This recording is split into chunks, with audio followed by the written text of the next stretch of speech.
Hello, I'm Chelsea Fry with Motor Age Magazine. Being without a key player in your business is painful for you, your employees, and most of all, your customers. I'm here today with Chubby Frederick, the CEO of Automotive Training Institute, to talk about why you should always be recruiting for employees. Chubby, how can a succession chart help a shop owner be prepared when an employee leaves his or her shop? Well, thanks, Chelsea, for inviting me to do the tip of the month. Succession charts, which have been around a long time, are actually something that most of us don't use. It helps us identify the weaknesses with our current staff.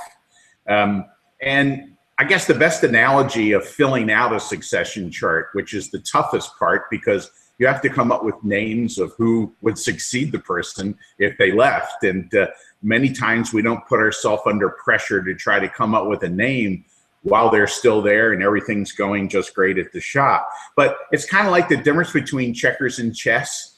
With checkers, you're reacting to what the player did with you, and you're thinking one step at a time. With chess, you're thinking 2 or 3 steps forward. What would happen if this happens and that happens and they move left or they move right? Am I going to be able to do this? So that's really the benefit of succession charts. And what they do for owners is they really force us to think about, if something happened to that person, who could fill that slot?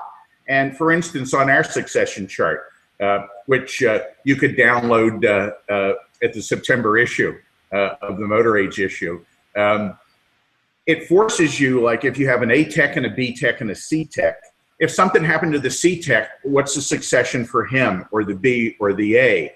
Sometimes the B tech could fill the A tech slot, or maybe the B tech isn't qualified yet, and then the owner can say, well, if he was smarter in these 2 areas, and if I sent him to training and I worked on it, he could succeed and move into the A slot because an A tech's a lot harder to find than maybe a B tech in your area.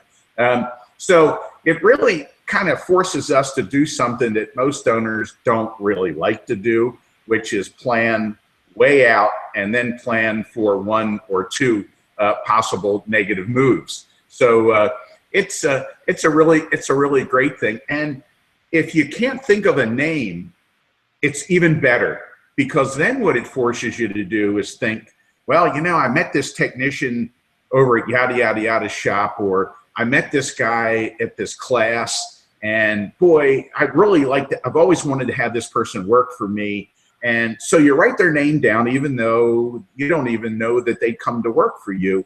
And what happens is, when you meet that person socially or you see them, it kind of draws you towards focusing on trying to build a relationship with them. And when the opportunity arises, maybe you'll do something that you wouldn't have done hadn't you had filled out the succession chart. As Chubby said, be sure you're playing at chess instead of checkers, and always have a plan set. But thanks again for your insight, Chubby. To learn more about this topic, be sure to read Chubby's article at motorage.com/recruit. Thank you.